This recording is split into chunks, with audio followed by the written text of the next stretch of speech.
হাই বন্ধুসকল, কি খবৰ আপোনালোকৰ? সকলোৱে ভালে আছেনে?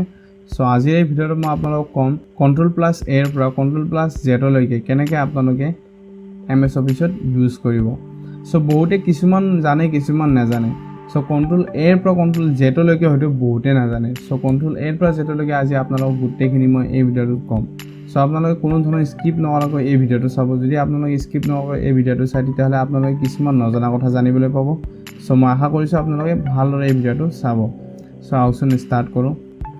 বন্ধুসকল, আপোনালোকে দেখিবলৈ পাইছে এইটো এটা স্কুল লিভ এপ্লিকেশ্যন হয়। প্ৰথমে যদি আমি ক'বলৈ যাওঁ Ctrl+A। Ctrl+A মানে কি, আমি বৰ্তমানে এনেকৈ চিলেক্ট কৰিব লগা হয় কোনো এটা পাৰ্টিকুলাৰ যদি আমি চিলেক্ট কৰিব লগা হয়। যদি আমি গোটেইখিনি চিলেক্ট কৰিব লগা হয় তেতিয়াহ'লে Ctrl+A। মই Ctrl+A ক্লিক কৰিছোঁ, গোটেই চিলেক্ট হৈ গৈছে। আপোনালোকে এনেকৈ Ctrl+Aটো চিলেক্ট কৰিব পাৰে, যিটো সকলোৱে জানে। এতিয়া Ctrl+Bটো তেতিয়া ইউজ কৰা হয় যেতিয়া কোনোবা এটা আখৰক বল্ড কৰিব লাগে। সেই আখৰটো হাইলাইট কৰিবৰ কাৰণে বা বল্ড কৰিবৰ কাৰণে Ctrl+B ইউজ কৰা হয়। মানে ধৰা মই এইখিনি কৈছোঁ টু দ্য প্ৰিন্সিপাল, এইখিনিক বল্ড কৰিব লাগে, হাইলাইট কৰিব লাগে। Ctrl+B। দেখিবলৈ পাইছে ডাঙৰ হৈ গৈছে। ডাঙৰ হোৱা মানে কি, হাইলাইট হৈ গৈছে। তাৰপিছত আহিব বন্ধুসকল Ctrl+C। এতিয়া Ctrl+Cটো সকলোৱে জানে। Ctrl+Cটো আমি কপিৰ কাৰণে ইউজ কৰোঁ। আমি এইখিনি চিলেক্ট কৰি Ctrl+C কৰোঁ, এইটো কপি হৈ গৈছে। এই বস্তুটো যদি আমি চিম্পলি দেখাই দিওঁ পুতুকে, সকলোৱে জনাটো দৰকাৰ। কিছুমান এনেকুৱা আছে হয়তো নাজানিব পাৰে। আৰু ইয়াতে মই পেষ্ট কৰিছোঁ। দেখিবলৈ পাইছে টু দ্য প্ৰিন্সিপাল, এইটো কপি হৈ গৈছে। তাৰপিছত আহিব বন্ধুসকল Ctrl+D। এতিয়া কথা হ'ল Ctrl+Dটো তেতিয়াই ইউজ কৰা হয় যেতিয়া আমি ফণ্টৰ গোটেইখিনি ডিজাইন চেঞ্জ কৰিব লগা হয়। চিলেক্ট কৰি Ctrl+D কৰিছোঁ। Ctrl+D কৰাৰ পিছত বন্ধুসকল আপোনালোকে দেখিবলৈ পাইছে ইয়াতে শ্বেডো অপশ্যন আছে, আউটলাইন আছে, ইম্বছ আছে, তাৰপিছত স্মল কেপ আছে, তাৰপিছত ৰেগুলাৰ ফণ্ট ষ্টাইলটো আপুনি ইয়াতে চিলেক্ট কৰিব পাৰে, বা আপোনাৰ যদি আণ্ডাৰলাইন লাগে আণ্ডাৰলাইন দিব পাৰে। এভৰিথিং আপুনি ইয়াতে চেঞ্জ কৰিব পাৰে। তাৰপিছত আহিব বন্ধুসকল Ctrl+E। এতিয়া Ctrl+Eটো তেতিয়া ইউজ কৰা হয় যেতিয়া আমি কোনোবা এটা আখৰক মিডিলত আনিব লগা হয়। মই দেখাই দিছোঁ। এইখিনি বস্তু ধৰাল আমাৰ মিডিলত লাগে, মিডিল পৰ্চনত লাগে, তেতিয়াহ'লে আমি Ctrl+E আমি ইউজ কৰিম। Ctrl+E ইউজ কৰাৰ লগে লগে এই যিখিনি লিখনি, এই লিখনিখিনি মাজত আহি গৈছে আৰু নিজে এৰেঞ্জমেণ্ট হৈ গৈছে ধুনীয়াকৈ। তাৰপিছত আহিব বন্ধুসকল Ctrl+F। এতিয়া Ctrl+F তেতিয়া ইউজ কৰা হয় যেতিয়া আমাৰ ৱৰ্ডত বহুত কিবা কিবি লিখা আছে, বহুত কেইটা পেজ আছে। এতিয়া বৰ্তমানে মই কমকৈ লিখিছোঁ, মোৰ এতিয়া বৰ্তমান এটাই পেজ আছে। বহুতৰে বহুত পেজ থাকে। তেনেকুৱা স্থলত কিছুমান লাইন হয়তো মনত থাকে কিন্তু বিচাৰত অসুবিধা হয়, বা কিছুমান লাইন আমাক লগা হয়। তেনেকুৱা স্থলত আমি ফাইন কৰিব লগা হয়। তেতিয়াহ'লে Ctrl+F টিপাৰ লগে লগে দেখিবলৈ পাইছে ইয়াতে এখন ফাইন এণ্ড ৰিপ্লেচ বুলি উইণ্ড' খোল খাইছে, যিখন উইণ্ড'ত আপুনি আপোনাৰ ইয়াতে যিবিলাক লিখা আছে, লিখাত যিকোনো বস্তু আপোনালোকে টাইপ কৰি চাৰ্চ কৰিব পাৰে। মই দা অপশ্যনটো ক্লিক কৰি মই ফাইন কৰিছোঁ। দেখিবলৈ পাইছে ইয়াতে দাটো আহি গৈছে, ইয়াতে দা আছে, ইয়াতে আহি গৈছে। এনেকৈ পাৰ্টিকুলাৰ কিছুমান এনেকুৱা শব্দ থাকিব পাৰে যিবিলাক শব্দ আপুনি এনেকৈ বিচাৰিব পাৰে, বা এটা লাইন আপুনি ইয়াতে লিখিলে সেই লাইনটো ক'ত আছে চাবৰ কাৰণে ক্লিক কৰি দিয়াৰ লগে লগে সেই লাইনটোত আপোনাক লৈ যাব। তাৰপিছত আহিব বন্ধুসকল Ctrl+G। Ctrl+Gটো হ'ল গ' টু। মানে মই Ctrl+G যদি ক্লিক কৰোঁ দেখিবলৈ পাইছে এনেকুৱা এটা উইণ্ড' খোল খাব, যিটো উইণ্ড'ত আপোনালোকে দেখিবলৈ পাইছে পেজ, ছেকশ্যন, লাইন, বুকমাৰ্ক। যদি আপোনাৰ ইয়াতে বহুকেইটা পেজ আছে, সেই পেজৰ নাম্বাৰ যদি আপুনি চিলেক্ট কৰি চাব খোজে, ইয়াতে নাম্বাৰটো ক্লিক কৰিলে নেক্সট কৰিলে সেই পেজত লৈ যাব। বৰ্তমানে মোৰ এটা পেজ আছে। তাৰপিছত যদি কোনোবা ছেকশ্যন আছে, ছেকশ্যন ৱাইজত যদি আপুনি টাইপ কৰিছে তেতিয়াহ'লে ছেকশ্যনটো নাম্বাৰটো ইয়াতে ক্লিক কৰিলে নেক্সট কৰিলে লৈ যাব। তাৰপিছত যদি কোনোবা লাইনত যাব লাগে, কোনোবা লাইন নাম্বাৰ, কিমান নাম্বাৰ লাইন হ'ব, বা আপুনি কিবা এটা পেজ লিখিছে কিমান নাম্বাৰ লাইন চাব খোজে, ইয়াতে আপুনি ক্লিক কৰিব পাৰে। তাৰপিছত বন্ধুসকল আহিব Ctrl+H। কিন্তু মই আপোনালোকক ক'বলৈ দুখিত যে Ctrl+Hৰ কোনো ধৰণৰ ইয়াতে ৱৰ্ডত নাই। মই Ctrl+H মই ইয়াতে ক্লিক নকৰোঁ, আপোনালোকক নকওঁ। যদি কোনোবাই জানে মোক কমেণ্ট কৰিব Ctrl+Hত যদি কিবা আছে, মই সেইটো ময়ো জানিম। কিন্তু মোৰ Ctrl+Hত বৰ্তমানে মই পোৱা নাই। Ctrl+I তেতিয়াই ইউজ কৰা হয় যেতিয়া আমাক কোনো এটা আখৰক ইটালিক কৰিব লগা হয়। এইটো আমাৰ ইটালিক কৰিব লগা হয়, তেতিয়াহ'লে Ctrl+I। দেখিবলৈ পাইছে এইটো ইটালিকত আহি গৈছে, বেকাকৈ আহিছে। যদি আপোনালোকে ইচ্ছা কৰে গোটেইখিনি কৰিব পাৰে Ctrl+I। দেখিবলৈ পাইছে গোটেইখিনি হৈ গৈছে। তাৰপিছত আহিব বন্ধুসকল Ctrl+J। Ctrl+J তেতিয়া ইউজ কৰা হয় যেতিয়া আমি জাষ্টিফাই কৰিব লগা হয়। এতিয়া কথা হ'ল জাষ্টিফাই কি। ধৰি লওক আপোনালোকে এইটো লাইন যিটো আছে, এই লাইনটো বহুত দীঘল বাকীকেইটা লাইনতকৈ।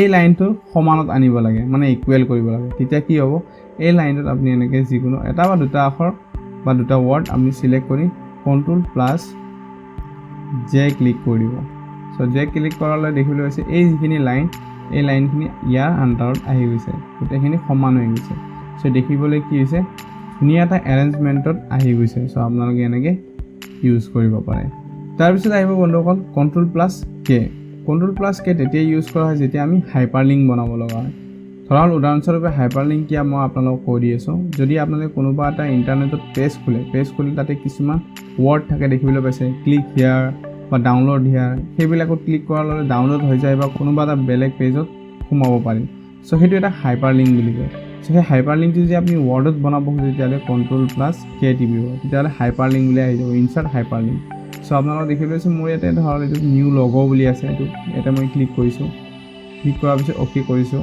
সো এটা হাইপাৰলিংক বুলি আহি গৈছে সো মই এইটো এতিয়া ইণ্টাৰনেটত আপলোড কৰি দিম যদি মই এই পেজটো ইণ্টাৰনেটত আপলোড কৰি দিওঁ তেতিয়াহ'লে এইটো এটা হাইপাৰলিংক হৈ যাব ইয়াতে ব্লু আহি যাব ইয়াতে ক্লিক কৰিলে মোৰ যিটো ফটো সেই ফটোটো চাবলৈ পাব তাৰপিছত আহিব control plus L so control প্লাসটো বেসিক্যালি এনেকুৱা আপোনালোকে যদি কোনোবা এটা বস্তু ৰাইট সাইডে আছে এইটো লেফট সাইডে নিব পাৰি আৰু কন্ট্ৰোল প্লাস এল যদি আমি ক্লিক কৰোঁ এইটো ইফালে আহি যাব এইটো সেম জাস্টিফাইৰ দৰে এইটো জাস্টিফাইৰ দৰেকে আপুনি ইউজ কৰিব পাৰে তাৰপিছত আহিব বন্ধুসকল control plus M so control plus এমটো বহুত ইম্পৰ্টেণ্ট হয় সো কেতিয়াবা কিছুমানৰ এনেকুৱা হয় ধৰক আপুনি এটা এনেকুৱাকৈ সেমকৈ লিখিলে কিন্তু লেখাৰ পিছতে এই সাৰ শব্দটো যিটো আছে এই সাৰ শব্দটো লগা হ'ল আপোনাৰ প্ৰথমত থাকিব লাগে বা এই লাইনকেইটা অকণমান ইফালৰ পৰা থাকিলে বেছি ভাল লগা হয় সো তেনেকুৱা স্থলত আমি বেক স্পেচ কৰিব লাগে বেক স্পেচ কৰি মিলাব লগা হয় সো এনেকুৱা কৰিব নালাগে আপোনালোকে ডাইৰেক্টলি আপোনালোকে যদি ইয়াতে টাইপ কৰে ডাইৰেক্টলি যদি আপোনালোকে এইখিনি যদি এনেকৈ ডাইৰেক্টলি যদি আপোনালোকে আগত এৰৰ চিনটো থৈ দিয়ে বা এইখিনি অলপমান সিলেক্ট কৰে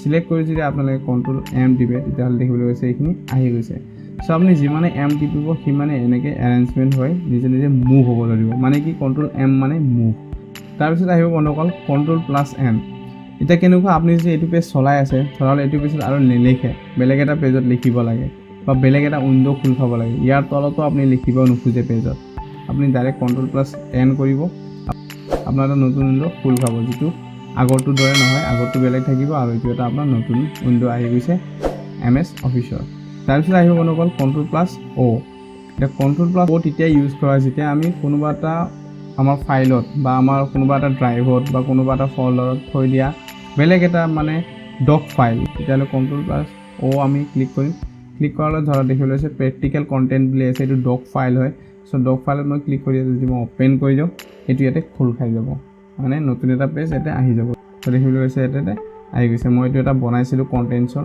তাৰপিছত আহিব বন্ধুসকল কন্ট্ৰোল পি সো বেসিক্যালি সকলোৱে জানে কন্ট্ৰোল পি কি প্ৰিণ্ট কৰিবৰ কাৰণে ইউজ কৰা হয় যদি আপুনি এই যিটো পেজ দেখিবলৈ পাইছে এইটো যদি আপুনি প্ৰিণ্ট কৰিব লাগে তেতিয়াহ'লে কন্ট্ৰোল পি ক্লিক কৰি আপোনালোকে প্ৰিণ্ট কৰিব পাৰে যদি আপোনালোকৰ প্ৰিণ্টাৰ্ছ আছে প্ৰিণ্টাৰ্ছৰ লগত যদি কানেক্ট আছে আপোনালোকে ইয়াৰ পৰা অ'কে কৰি এইটো প্ৰিণ্ট কপি এটা ওলাই ল'ব পাৰে তাৰপিছত আহিব কন্ট্ৰোল আৰ যদি আপুনি আখৰটো ৰাইটৰ ফালে নিব লগা হয় তেতিয়াহ'লে আপুনি কন্ট্ৰোল আৰ কৰিব লাগিব সো দেখিবলৈ পাইছে এইখিনি কন্ট্ৰোল আৰ হৈ গ'ল এইটো ৰাইট সাইডে আহি গৈছে তাৰপিছত আহিব বন্ধুসকল কন্ট্ৰোল এছ এতিয়া কন্ট্ৰোল এছটোৰ বিষয়ে ক'ব গ'লে মই এইটো ছেভ কৰাই আছে তথাপিতো মই আকৌ কন্ট্ৰোল এন কৰি নতুন এটা পেজ খুলি লৈছোঁ টাইপ কৰাৰ পিছত এইটো ছেভ কৰিব লাগে তেতিয়া কন্ট্ৰোল এছ টিপিছোঁ টিপাৰ লগত দেখিবলৈ পাইছে এইটো ছেভ অপশ্যন আহি গৈছে সো আপুনি মই ডেস্কটপ ইয়াতে চিলেক্ট কৰি মই এইটো ছেভ কৰি দিছোঁ সো এইটো ছেভ হৈ গ'ল তাৰপিছত আহিব কন্ট্ৰোল ইউটো তেতিয়া ইউজ কৰা হয় যেতিয়া আমি আণ্ডাৰলাইন কৰিব লাগে ধৰক মই এইখিনি শব্দ তলত আণ্ডাৰলাইন কৰিব লাগে কন্ট্ৰোল ইউ কৰিছোঁ তলত আণ্ডাৰলাইন আহি গৈছে এডাল আছ আহি গৈছে তাৰপিছত আহিব বন্ধুসকল কন্ট্ৰোল ভিটো পেষ্ট মানে কি মই যদি এই বস্তু মই কপি কৰোঁ তেতিয়া যে সেইখিনি বস্তু ইয়াতে আনিব লগা হয় তেতিয়াহ'লে আমি কন্ট্ৰোল ভি কৰিলে ডাইৰেক্ট পেষ্ট হৈ যায় তো দেখিবলৈ গৈছে ইয়াতে পেষ্ট হৈ গৈছে কন্ট্ৰোল প্লাস এক্স তেতিয়া ইউজ কৰা যেতিয়া কোনো এটা বস্তু কাট কৰিব লগা হয় সো মই এইখিনি বস্তু কাট কৰিছোঁ সো মই কন্ট্ৰোল এক্স কৰিছোঁ কাট হৈ গৈছে নোটপ্যাডত যদি মই কন্ট্ৰোল ভি কৰোঁ পেষ্ট হৈ গৈছে সো দেখিবলৈ পাইছে এইখিনি গোটেই বস্তু ইয়াতে পেষ্ট হৈ গৈছে তাৰপিছত আহিল বন্ধুসকল কন্ট্ৰোল প্লাস ৱাই আৰু কন্ট্ৰোল প্লাস জেড মই দুটা একেলগে কিয় কৈছোঁ সো মই যদি কওঁ আপোনালোকক এইখিনি বস্তু মই ডিলিট কৰিম ধৰা মই ডিলিট অপশ্যনত ক্লিক কৰি দিছোঁ সো এইখিনি বস্তু ডিলিট হৈ গ'ল সো এইখিনি বস্তু আকৌ ৰিটাৰ্ণ আনিব লাগিলে আমি কন্ট্ৰোল জেড টিপিব লাগিব মই প্ৰথমতে কন্ট্ৰোল জেডৰ কথা কৈছোঁ কাৰণ কন্ট্ৰোল জেডৰ কথা ক'লেহে ৱাইটো বুজি পাব সো কন্ট্ৰোল জেড টিপাৰ লগে লগে এইটো আহি গ'ল মানে ৰিডু হ'ল আৰু যদি এই বস্তু আকৌ ডিলিট কৰিব লগা তেতিয়া ডিলিট টিপিব নালাগে, কণ্ট্ৰল Y কৰিলে অলৰেডি ডিলিট হৈ যাব।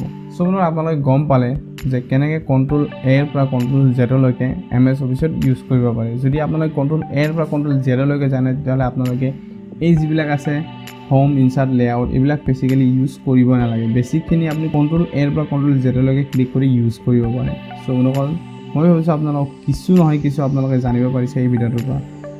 যদি ভাবিছে এই ভিডিঅ'টো আপোনাৰ কাৰণে বহুতখিনি হেল্প কৰিব বুলি, তেতিয়াহ'লে বন্ধুসকল এই ভিডিঅ'টোক লাইক কৰিব নাপাহৰিব আৰু লগতে মোৰ চেনেলটো ছাবস্ক্ৰাইব কৰি দিব আৰু কাষত থকা যে বেল আইকন আছে সেইটো ক্লিক কৰি দিব। চ' বন্ধুসকল আজিলৈ আহিলোঁ ভিডিঅ' দিছোঁ আৰু অ'কে, ধন্যবাদ।